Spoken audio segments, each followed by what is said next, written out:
reflected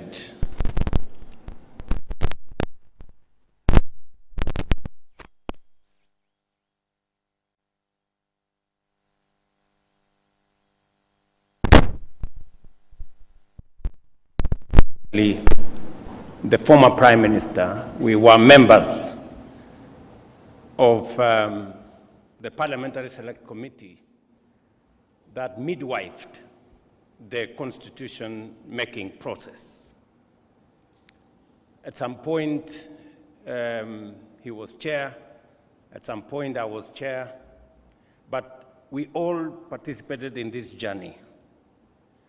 And as I reflected on our journey towards a new constitution, I was reminded in my conscience that when we got a new constitution, we seemed to have said, we are done with matters constitution. And that is why I decided that maybe it is time. It may be 15 years down the road, but it's never too late to do the right thing. And that is why I signed a proclamation for us to celebrate this day, the day that we promulgated a new constitution, as Katiba Day. And I want to thank all of you for honoring my invitation so that we can do this together.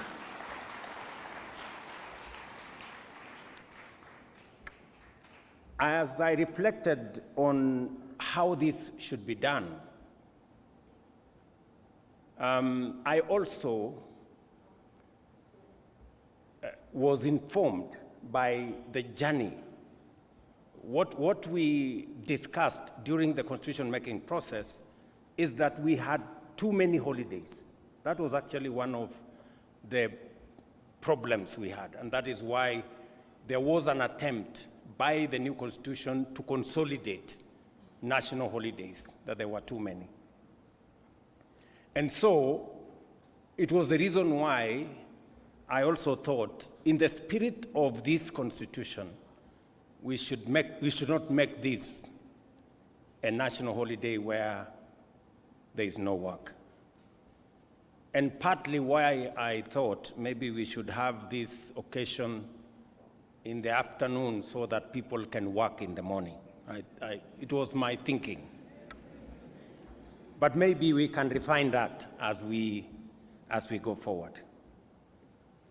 But the Constitution of Kenya 2010 was born out of people's deepest desire for justice, inclusivity, and dignity. We longed for a country where power belongs to the people, where no Kenyan is left behind, and where rights and freedoms are guaranteed for all. Today, on the 15th anniversary of the enactment of the Constitution, we celebrate Katiba Day to honor the covenant and to renew our fidelity to its vision. This Constitution is acclaimed across the world as one of the most progressive and transformative. It is our solemn duty to preserve it, protect it, and to ensure its full implementation. Ladies and gentlemen, our Constitution was born out of hard and painful lessons. The tragic events, for example, of 2007, 2008, remind us how far our nation could descend when institutions fail, when resources are hoarded by a few, and when divisions are cynically exploited. From that moment of crisis, we made a solemn resolve: never again. Never again would Kenya be brought to the brink of collapse by impunity and injustice. For we knew that we, as a people, deserved better, and our country demanded better. Katiba 2010 became our national testimony, our solemn vow to build a free, democratic, inclusive, and united Kenya. Over the past 15 years, we have walked that journey. We have injected life into this great chapter. Fellow Kenyans, as stipulated in Article 174, devolution has come alive. It has fostered equity by distributing resources fairly and addressing historical imbalances. Many have been mentioned. Matters to do with health. Many counties, for the first time, had doctors in facilities. We've been told about the first cesarean session done in Mandera County for the first time under devolution, and many, many testimonies could follow. Since the birth of devolution 12 years ago, the national government has transferred a total of 4 trillion to counties. Today, every corner of Kenya has a functional county government, closer to the people than ever before. From our first day in office, I affirmed that devolution would not merely be a constitutional provision, but the crown jewel of our democratic governance. I pledged to accelerate the full transfer of all outstanding devolved functions as assigned in the 4th schedule of our Constitution, together with the requisite resources. This commitment was formalized during the 11th National and County Government Coordination Summit in Nairobi on the 16th of December 2024. Today, all 14 devolved functions have been conclusively delineated, unbundled, and formally gazetted, eliminating long-standing ambiguities that hampered service delivery and fueled intergovernmental disputes. To further underscore this commitment, 2 weeks ago, I signed into law 2 landmark pieces of legislation: the County Public Finance Law Amendment Act of 2023 and the County Allocation of Revenue Act 2025.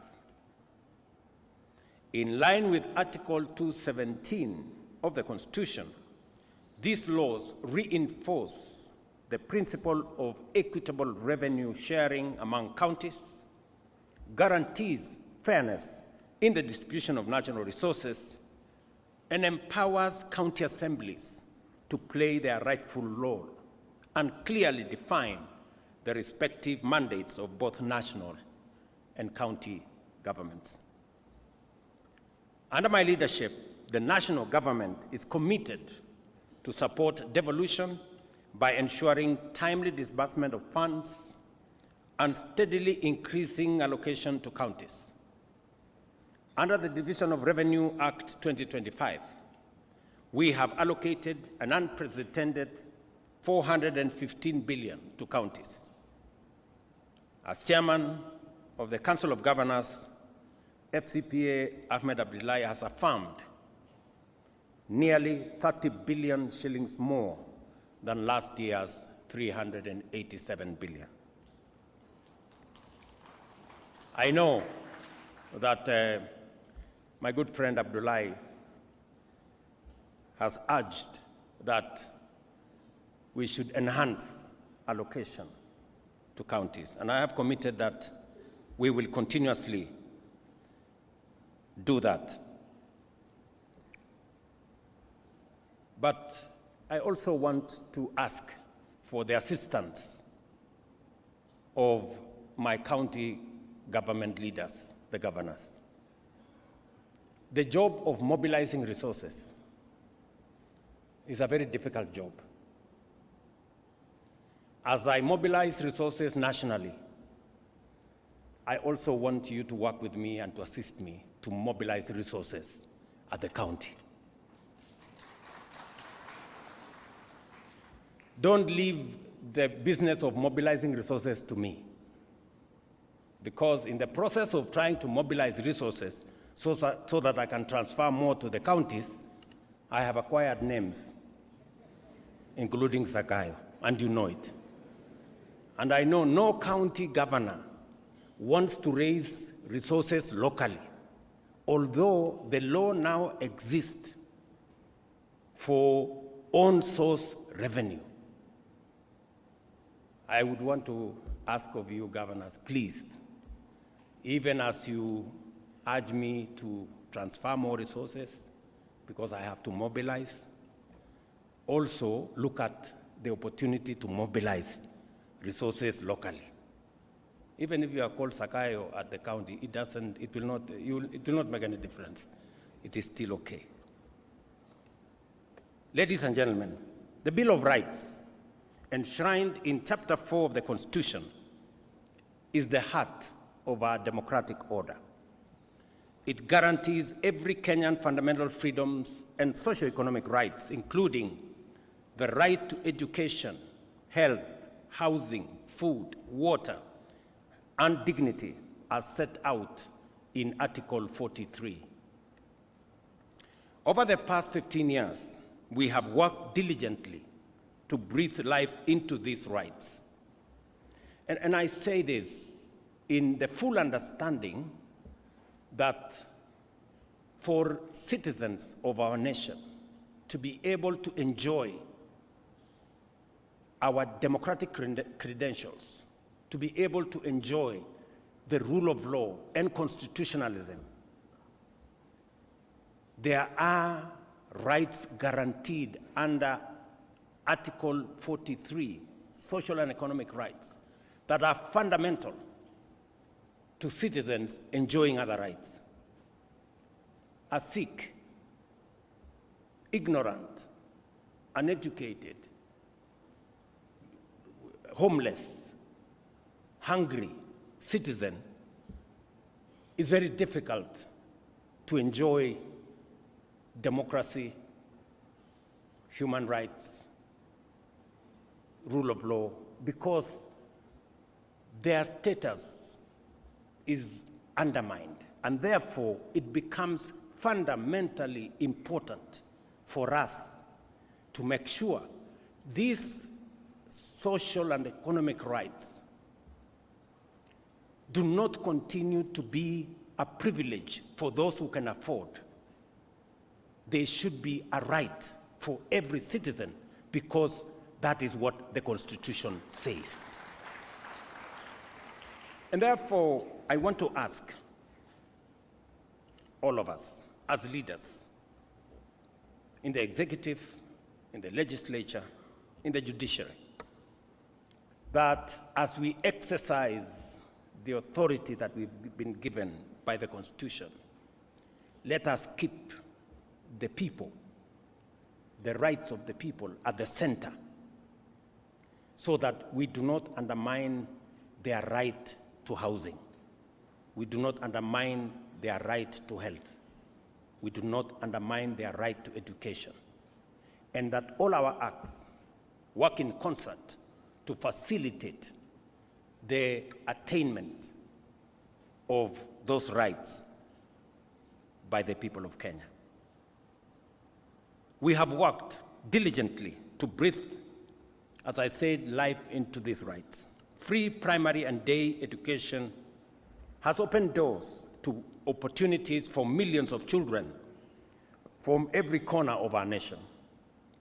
We have successfully transitioned to the competence-based education and training system, making our education more relevant, practical, and aligned with the demands of the 21st century.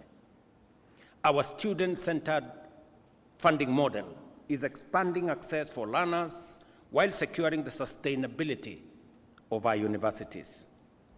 By January next year, we will have recruited a record 100,000 new teachers in just 3 years, a significant achievement that has strengthened our education system and improved learning outcomes across the country. This is in addition to the construction of 23,000 classrooms that have been done in collaboration with our members of parliament using the NGCDF. Fellow Kenyans, Our affordable housing program is delivering safe and decent homes to families across the country, affirming that shelter is not a privilege for a few, but a constitutional entitlement for every Kenyan. Today, over 160,000 housing units are under construction, each one providing not only a roof over a family's head, but also creating thousands of jobs for our young people, artisans, and professionals. As I committed, we will be handing over the next 5,000 units right here in Nairobi, as we do it in other counties this month. On universal health coverage, we are ensuring that illness no longer drives families into poverty, and that access to quality health care is upheld as a right of every citizen. Despite the inevitable challenges of transition, which are being systematically addressed, the progress is demonstrable and undeniable.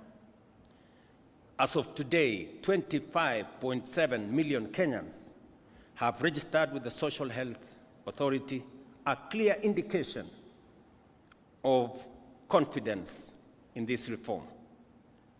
Through SHA, we are delivering healthcare to millions of Kenyans in direct, practical, and impactful ways.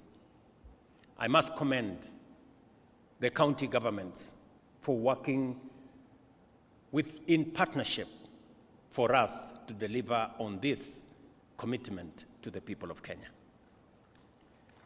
Ladies and gentlemen, our independent constitution established under Chapter 15 of the Constitution are the pillars that safeguard the sovereignty of the people. The judiciary, parliament, and constitutional commissions operate independently to ensure justice is served, resources are protected, and leadership remains accountable. Yet while independent, they are also interdependent, bound together by the shared duty to uphold the Constitution and serve the public good. Parliament relies on reports from oversight agencies. The judiciary requires laws passed by Parliament, and the executive depends on checks and guidance of all institutions to deliver effectively. This balance of independence and interdependence is the genius of our constitutional design. No arm of government, no office, and no commission can claim supremacy because they are all answerable to the people. In this way, our institutions work not in competition, but in complementarity to protect democracy, entrench accountability, and advance the aspirations of every Kenyan. Fellow patriots, our national values set out in Article 10 of the Constitution are not only a key pillar of our constitutional order, but also the very foundation of our stability as a nation. They remind us that Kenya will always be anchored in patriotism, national unity, democracy, participation of the people, human dignity, equity, social justice, equality, non-discrimination, integrity, transparency, and accountability. Today, on this Katiba Day, as we renew our commitment to the ideals of the Constitution, we must ask ourselves honest, candid questions. Are we truly patriotic? Are we living with integrity, both in public and private? Are we inclusive, leaving no one behind? Are we accountable to one another and to our institutions and to future generations? Corruption is a serious threat to our progress as a nation. It undermines our constitution, weakens our institutions, and erodes the well-being of every Kenyan. It is a fact that corruption exists in all arms of government and poses a serious challenge. The executive, the legislature, and the judiciary, and each must confront this menace with honesty and resolve. I have always reiterated my resolve to serve as a responsible steward of public resources. We have digitized and automated government services to seal loopholes and eliminate the opportunities for corruption. Today, Kenyans can access over 22,000 services on eCitizen, up from 325. The results are evident. Revenue collection has risen dramatically to over 1 billion shillings every day, translating to more than 500 billion annually. Yet I admit there is still much more to be done to combat corruption within the executive. Corruption must be chased down every alley, every corridor, and every corner of the executive by every well-meaning official and citizen whenever it is spotted. I, William Ruto, President of Kenya, fully support the rigorous and expeditious prosecution of any corruption case backed by evidence. This is the only way to restore trust, uphold the Constitution, and assure Kenyans that no office, no title, and no individual is above the law. Parliament, too, must rise to its duty by passing laws that entrench transparency and close avenues for abuse.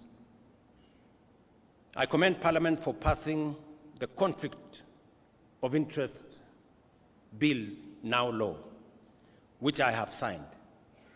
This law strengthens ethical standards and closes loopholes that allowed abuse of office. But as Parliament performs oversight and demands accountability from others, it must also remain accountable to the people of Kenya. This calls for a candid and honest conversation within Parliament. Shall members be counted among those who demand and enforce accountability, or among those who undermine the Constitution by entrenching corruption and impunity? That's a question, Mr. Speaker, Parliament must ask itself.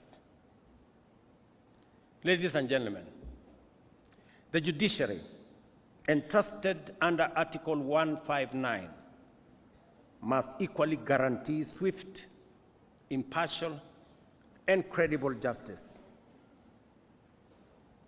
Justice delayed, it is said, including in corruption cases, is not justice only deferred, but justice actually denied. The judiciary must confront corruption within its own ranks. I am aware of the vigorous and often unsettling conversation around terms like jury pesa. As painful as this may be, they cannot be ignored. If the institution mandated to dispense justice is perceived as corrupt, it not only erodes confidence, but undermines the very Constitution it is sworn to protect. The judiciary must rise to its highest calling to cleanse itself, uphold its independence with integrity, and prove itself the true temple of justice for all Kenyans. My administration, at the request of the judiciary, has provided resources for the hiring of additional judicial officers, especially judges.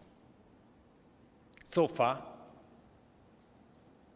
in 3 years, we have appointed and have sworn in 47 judges. Another 50 are being recruited as we talk. That will make it 97 judges in 3 years. No other administration has provided such kind of human capital to support our judiciary. It's paid for by the people of Kenya, and it's right for us, as the people of Kenya, to demand expeditious justice to those who come before our courts. In summary, fellow citizens, our national values must not remain words on paper. They must be lived, practiced, and defended every day by every institution, by every leader, and by every citizen. As President, I solemnly reaffirm my oath to uphold, protect, and defend the Constitution of the Republic of Kenya. I call upon all arms of government, the executive, parliament, and the judiciary, as well as our independent institutions and every citizen of our republic, to faithfully discharge their responsibilities in fidelity to the Constitution, knowing very well that all of us are citizens of this country. Every right we enjoy comes with obligations. And those of us who have the privilege to exercise authority, we must know that authority comes with responsibility, and responsibility is accompanied by accountability. And therefore, we must act in the context of what the Constitution allows us to do. For it is not only through our shared commitment that we can secure justice, uphold democracy, guarantee the prosperity of our nation, and truly breathe life into our Constitution, but by doing it together, united as a nation. I am very happy that, though late, we have today started the journey to celebrate Katiba Day, so that we can use this day to continue the robust conversation that Kenyans are used to. We have heard from the Right Honorable Raila Odinga the aspects that, in his view, require review. There are those who have other ideas. There are those who think that we have too many constitutional commissions. There are those who think we should change the formula on sharing of revenue. There are those who think, and we should, all of us, as we celebrate this Constitution, we must celebrate the good, reflect on what is deficient, and work together towards making our country better. With those many remarks, ladies and gentlemen, I thank you for your attention. Asante sana.